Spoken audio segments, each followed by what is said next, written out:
size, this shape, coming from outside of the solar system. I mean, it is cigar. The basis of intelligence is. And we admit that we will improve the... Do you imagine that in our space travels we will encounter other forms of intelligent life? You don't have to go anywhere. You can find it here. Yeah. Where exactly? It's just like right under people's noses. Oh my gosh. Wow. I would say remain skeptical, absolutely. But there comes a point where the evidence becomes overwhelming. Elizondo says we're not at that point yet, but he believes something is out there, and ignoring it just won't fly.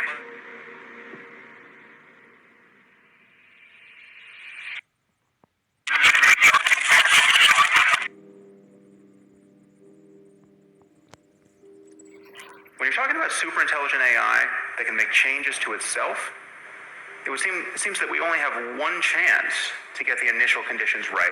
And even then, we will need to absorb the economic and political consequences of getting them right.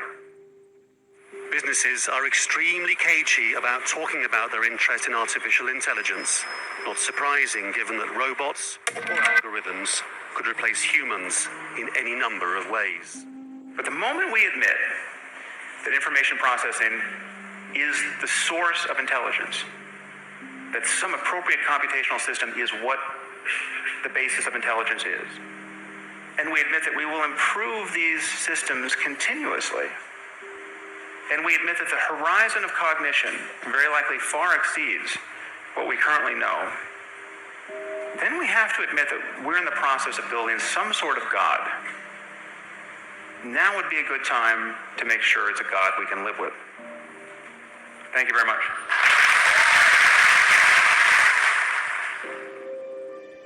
There's a whole fleet of them. Look on the ASA. My gosh.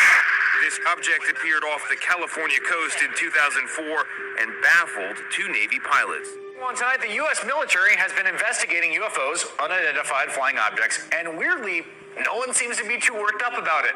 For years, Elizondo ran a $22 million Pentagon effort aimed at understanding the physics of sightings like this one. Most of the sightings looked at were by U.S. military personnel who have been reporting UFO sightings for decades. I'm absolutely convinced that's all there is to it. Do you also believe that UFOs have come to Earth? There has been and is an existing presence, an ET presence. Pentagon officials this month acknowledged the existence of the program, insisting that the effort had ended after 5 years back in 2012. But the always back in 2012. Black money. Do you know about black money? former head of that program, Luis Elizondo, told the Times the UF program never shut down. Why does it say Thing 1 on it? You know, I'm starting to get weird vibes. My neighbor's son, Dante. Okay, this Thing 1. He was wearing something called the Thing on him. I wonder what... He believes the way that school bus-sized object moved defied the known laws of physics. What we are looking at is truly beyond next-generation technologies. I have never seen anything in my life that had the performance, the acceleration. Keep in mind, this thing had no wings. Commander David Fravor was piloting an F-18 on a training mission that day in 2004. And it's moving around left, right, forward, back. The radar immediately starts getting jammed. All of a sudden, Mechanics, physics. Or something the men in black would zap from your memory. Flash of light you saw in the sky was not a UFO. So from what you know about aerodynamics, mechanics, physics... That's all you need to see. Should this be possible, what you saw? not with the technology that we have today. That's laughable. Not at all. Even now, even... Object, it hovered over the Because they're 44 years ahead of time. ocean, causing the sea to churn, and then, quote, accelerated like Me, if intelligence is just a matter of information, massively... That Sam Harris TED Talk if you're interested in this. And given that the companies and governments doing this work are likely to perceive themselves to be in a race against all others, given that to win this race is to win the world, provided you don't destroy it in the next moment, then it seems likely that whatever is easier to do will get done first. Now, unfortunately, I don't have a solution to this problem, apart from recommending that more of us think about it. I think we need something like a Manhattan Project on the topic of artificial intelligence. So this transition is really, really massively important for our entire species to navigate. And going back to that thing that Sam Harris was saying, nobody is paying attention. This thing is happening in the background while people bicker about politics and what's going to be in the healthcare plan in the U.S. And underneath it all is this rising tsunami. If in the ground, while people bicker about politics and what's going to be in the healthcare plan in the U.S., and underneath it all is this rising ground, while people bicker about politics and what's going to be in the healthcare plan in the U.S., was saying nobody is paying attention. This thing is happening in the background while people bicker about politics and what's going to be in was saying nobody is paying attention. This thing is happening in the background while people bicker about politics and what's going to be in the healthcare was saying nobody is paying attention.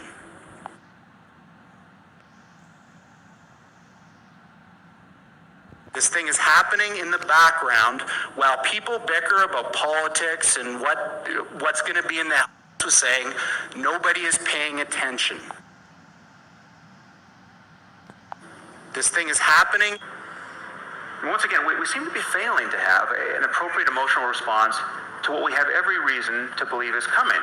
The computer scientist Stuart Russell has a nice analogy here. He said, imagine that we received a message from an alien civilization, which read, "People of Earth, we will arrive on your planet in 50 years. Get ready."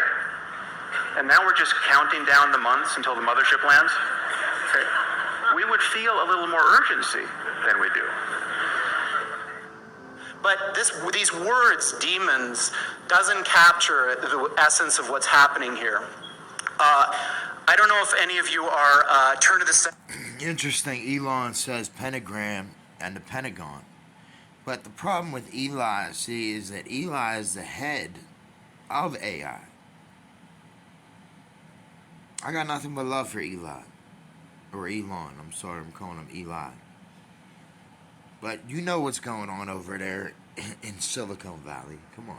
Entry weird fiction fans, but there's this guy named H.P. Lovecraft, who's a very famous American weird fiction author. And he espoused a view which is called cosmicism. And the essence of cosmicism is cosmic indifference. So what he was saying is basically, yes, there are these massively intelligent entities out there, but they're not good, they're not evil. They just don't give a shit about you even in the slightest. The same way that you don't care about an ant is the same way they're not going to care about you.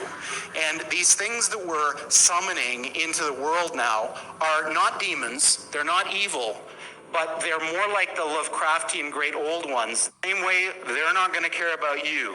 And these things that we're summoning into the world now are not demons, they're not evil, but they're more like the Lovecraftian great old ones. There are entities that are not necessarily going to be aligned with what we want. We have clear things that we do not understand how they work, operating in areas that we can't control. The fact that a secret department in the... Well, no, they can't control it, trust me. And that's how they use the magic. Look behind his head. The reef is the magic, okay? They know how to see beyond the curtain, behind the pages, behind the mirror, behind the glass, behind it all, okay? They know this. You think it's aliens. You think it's this. You think it's that. You have no idea. Pentagon thought they were worth millions of dollars of investigation, has many wondering if the truth is out there.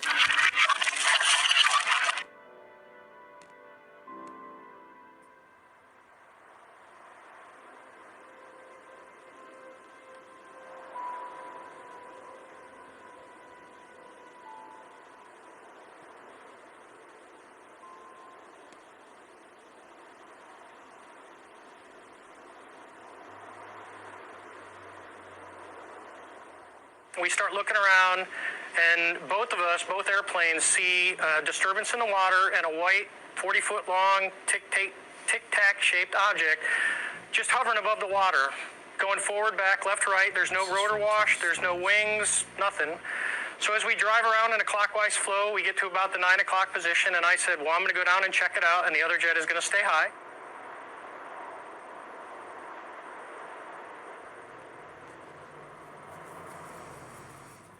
I get over to the 8 o'clock position, it's at about the 2 o'clock position, and I decide I'm going to go and see what it is, and it's about 2,000 feet below me, and I cut across the circle, and as I get within about a half mile of it, it rapidly accelerates to the south in about 2 seconds and disappears.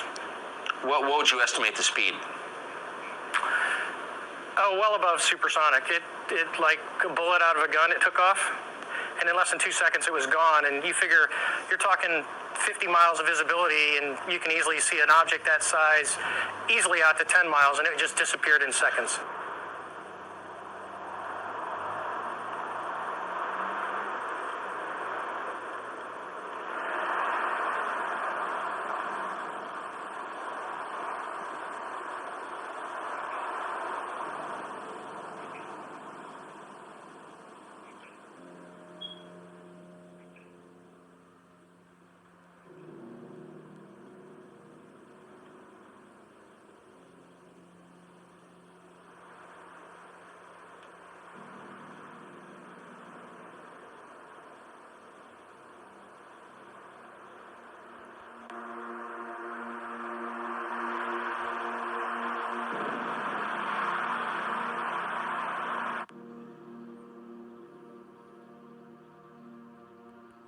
The study of steps to knowledge is a preparation for our contact with intelligent life in the universe, because it builds a connection between Matt Damon, actually, when he was just talking about the demon.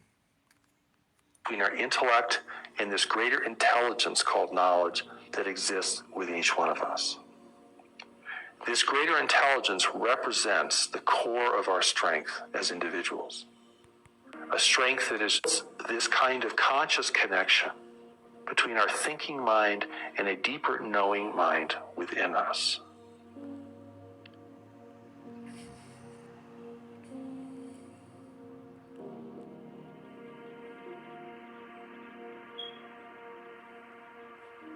And we're going to need this core strength to face the challenges and the opportunities of emerging into a greater community of intelligent life in the universe. This core strength gives us the power to do this.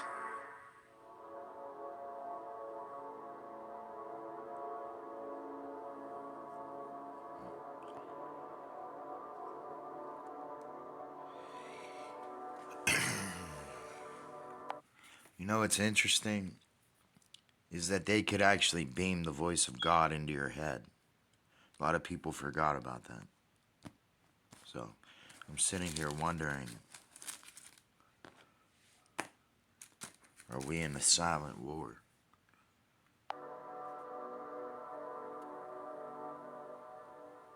But where will we find the strength to do it? Where is that power going to come from? Some people think the power comes from God, that God will lift us up.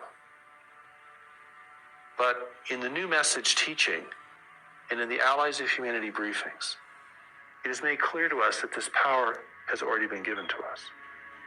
A power we do not use, a power we do not refer to, a strength that we do not recognize, and that we greatly need in our individual lives, in everything that we do.